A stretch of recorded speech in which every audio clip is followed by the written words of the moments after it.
Olá pessoal, hoje vamos ver um novo tema denominado o átomo. É um tema fundamental da química e o conteúdo dessa apresentação é o seguinte: evolução do modelo atômico. Vamos a comentar alguma coisa, algo sobre a história da evolução desse modelo atômico. Também vamos a falar do número atômico, número de massa e isótopos, que seriam os diferentes tipos de átomos dos elementos. Para iniciar, então, comentamos aqui parte da história da definição do átomo, adotada inicialmente pelos filósofos gregos Demócrito e Lucrécio. Eles comentavam que a matéria poderia ser dividida até chegar no átomo, que seria a partícula indivisível. Naquela época existiam dois filósofos gregos muito famosos, que eram Aristóteles e o Platão, e eles levaram por terra essa ideia atomista.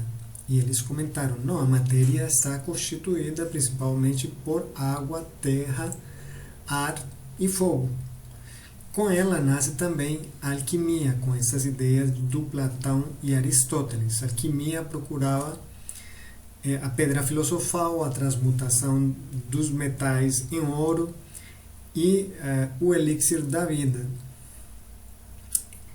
A alquimia finaliza no século XVI, mas foi John Dalton que leva por terra essas ideias alquimistas, propondo, ou melhor, retomando o modelo atômico. Ele acrescentou algumas ideias e ele comenta no seu modelo atômico que cada elemento é formado por átomos, que todos os átomos de um mesmo elemento são idênticos e possuem as mesmas propriedades, que os átomos de elementos diferentes possuem peso e propriedades químicas diferentes, e que na formação dos compostos os átomos entram em proporções numéricas fixas. Mais à frente a gente vai comentar estas informações. E que os átomos não podem ser criados nem destruídos em reações químicas. Algumas dessas ideias sabemos hoje em dia que não se correspondem com a realidade, principalmente que todos os átomos de um elemento são idênticos. Vamos a ver mais à frente que os isótopos são átomos de um mesmo elemento com diferente massa. E sabemos hoje em dia que os átomos podem ser criados e destruídos também. O John Dalton foi um pioneiro nos estudos da química, e ele foi um dos primeiros a propor alguns símbolos para representar os elementos. Ele utilizou estes símbolos que vemos aqui na imagem para representar os elementos que estão aí: ferro, zinco, cobre, e foi proposto no livro publicado por ele em 1808, que seria o novo sistema filosófico-químico. Em 1850 nasce a química moderna, que principalmente reconhece padrões e desenvolve modelos quantitativos que permitem explicar as observações, os fenômenos macroscópicos e microscópicos, assim como predecir, através desses modelos, os fenômenos. Para explicar o modelo atômico, a evolução do modelo atômico, iniciamos aqui com um conhecimento fundamental que deve ser tido por nós, deve estar presente para o entendimento desse modelo. Então sabemos que partículas carregadas com cargas opostas, elas se atraem, e partículas com cargas idênticas, elas se repelem. Elas podem ser cargas positivas, se são da mesma carga, se repelem, ou cargas negativas, se são da mesma carga, se repelem. O início das propostas dos modelos atômicos inicia com alguns trabalhos do William Crookes. Ele apresenta um tubo, ou uma ampola, que é conhecida como tubo de Crookes. Esta ampola contém dois eletrodos, um no início da ampola, outro no final, e aí é aplicada uma diferença de potencial.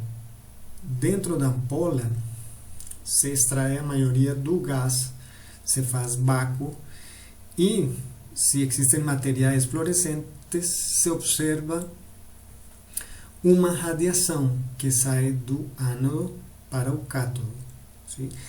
Curiosamente, essa radiação tinha a capacidade de movimentar objetos como esse que está aqui, uma roda de paz, possivelmente de vidro, indicando que essa radiação era constituída por partículas, por matéria. Thomson utiliza esses tubos de Crookes, faz alguns estudos aplicando campos magnéticos e campos elétricos e observa uma deflexão dessa radiação, que na realidade, se não estivesse o campo magnético, ela seria uma linha reta. Conseguiríamos observar uma radiação devido ao material fluorescente que está aqui presente, uma radiação em linha reta. Mas quando era aproximado um campo magnético ou elétrico, essa radiação era curvada. Com isso, ele consegue determinar a relação da carga pela massa. A carga foi 1,76 vezes 8 coulombs por grama dessa matéria que ele chamou elétrons. Com essa ideia dos elétrons, ele propôs o primeiro modelo atômico conhecido como pudim de ameixa.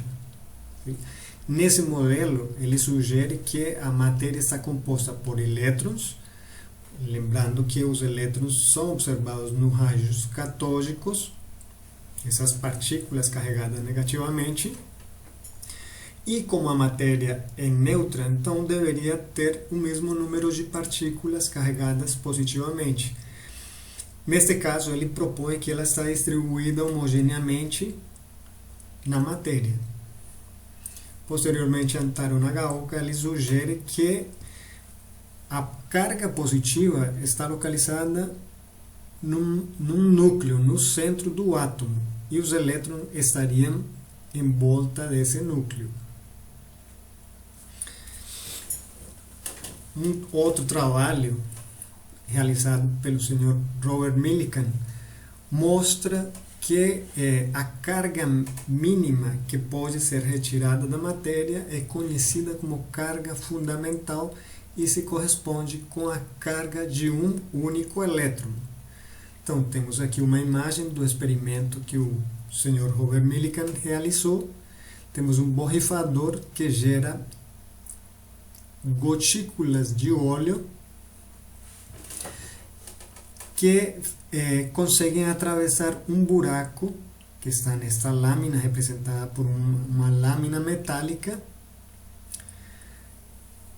E aqui temos outra lâmina metálica, onde é aplicada uma diferença de potencial. Aqui temos uma radiação eletromagnética que conseguia impactar esses elétrons. Essa radiação eletromagnética era raio-x que conseguiam retirar carga negativa. A mínima carga que conseguem retirar essa radiação era a carga fundamental, ou seja, a carga do elétron.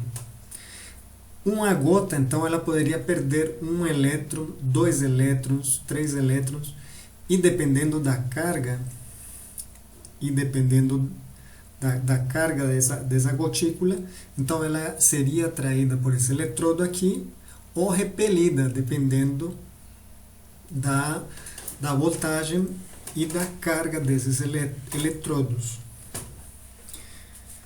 Com essa carga fundamental, ele determina também a massa do elétron. Sim, temos a carga fundamental, 1,60 vezes 10⁻⁹ coulombs, e temos o dado obtido por Thomson, que seria a relação da carga sobre a massa dos elétrons, de 1 gramo de elétrons, a carga de 1 gramo de elétrons. Então ele determina que a massa do elétron corresponde a 9,10939 vezes 10⁻28 gramas. Temos aqui outra informação do Coulomb. Continuando com essa evolução, há um dado muito interessante que está relacionado com a radioatividade. Foi descoberta por Henri Becquerel. Ele conseguiu observar que material que contém urânio, ele conseguia revelar uma chapa fotográfica,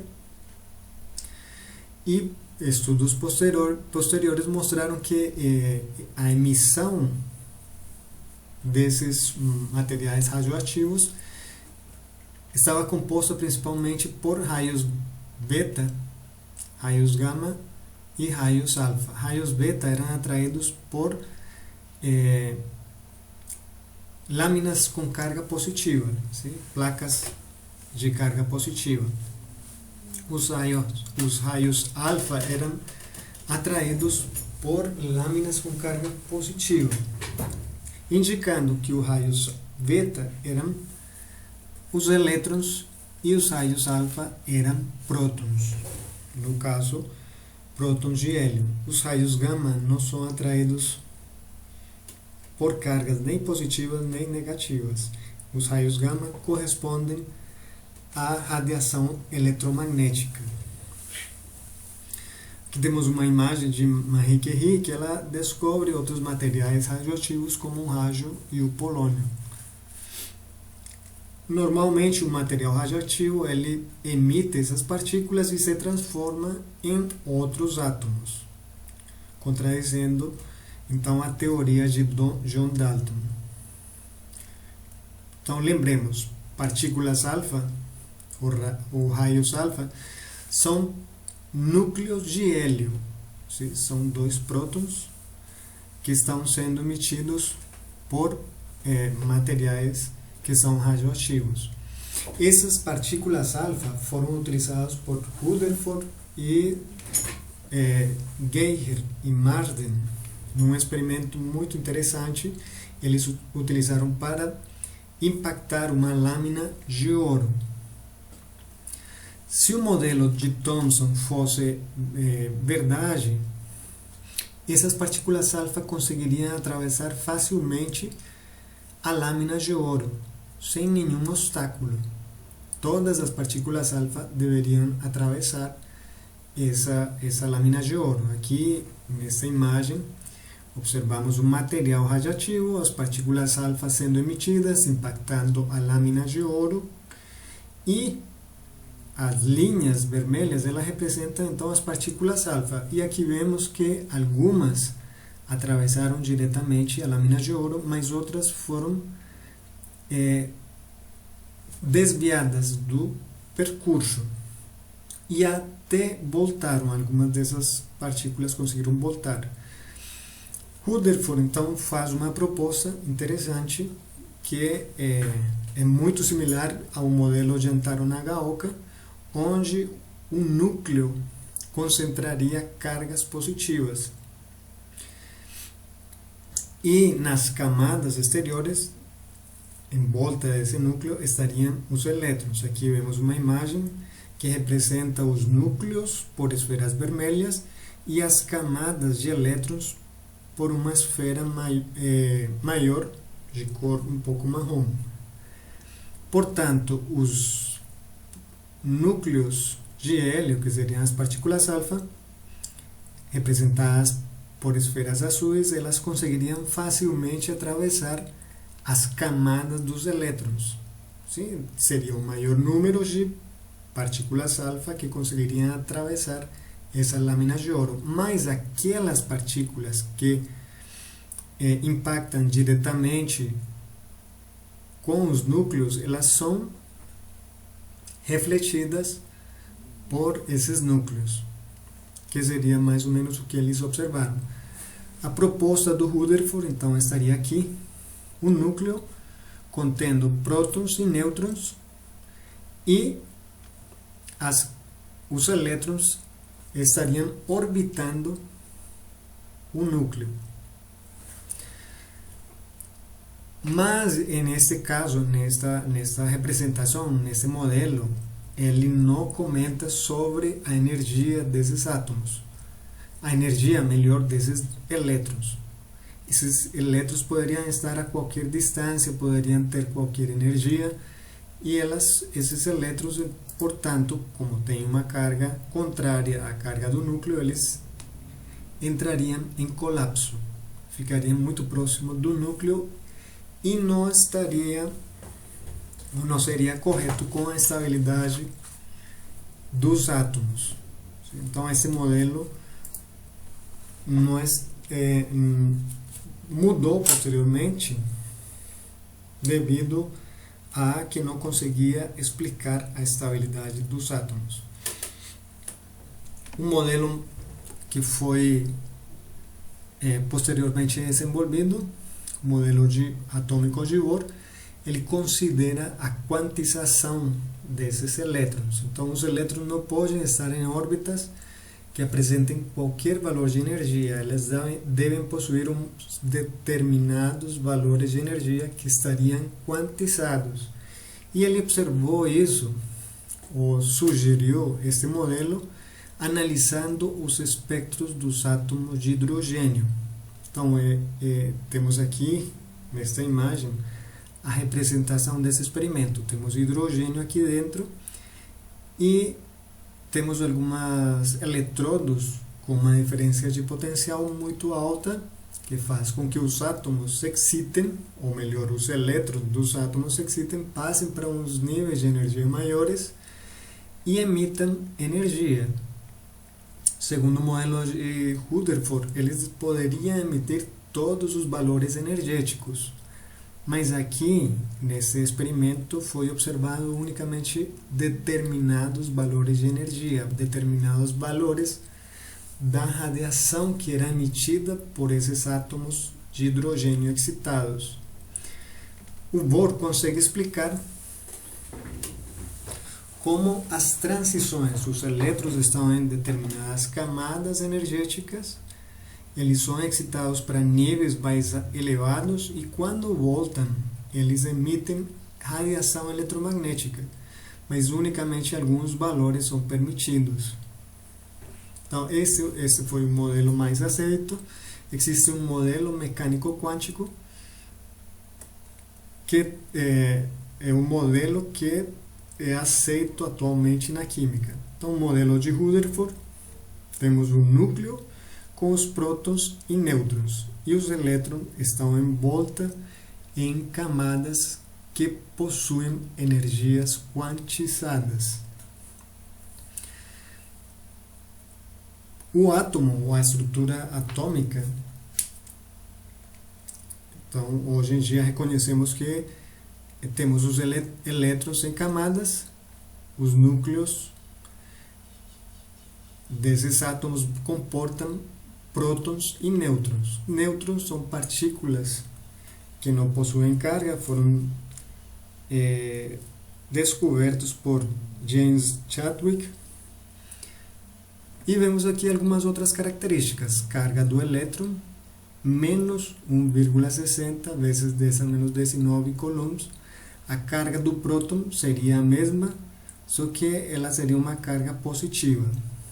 E temos a massa do elétron, que comparada com a do próton é insignificante. Aqui temos a massa do próton e do nêutron, respectivamente. Então, a massa dos átomos ela está concentrada principalmente no núcleo.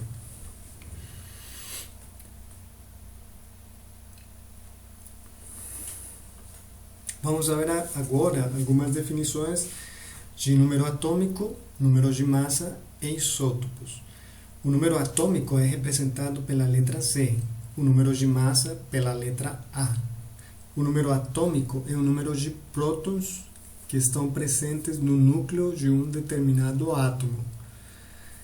O número de massa, então já devemos relacionar a massa com as partículas que estão dentro do núcleo, que seriam os prótons e os nêutrons.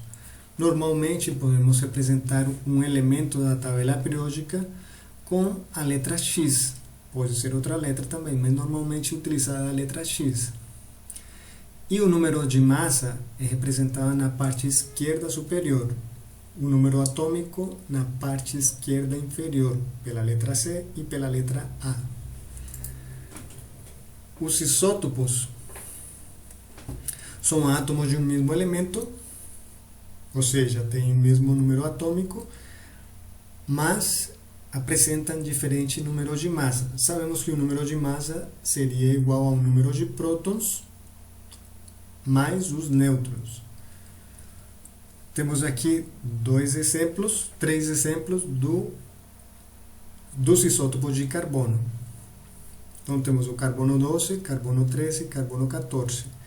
Carbono 12 tem 6 prótons e 6 nêutrons. Carbono 13, 6 prótons, 7 nêutrons. Carbono 14 tem 6 prótons, aqui temos um erro, e 8 nêutrons. Aqui são 8 nêutrons.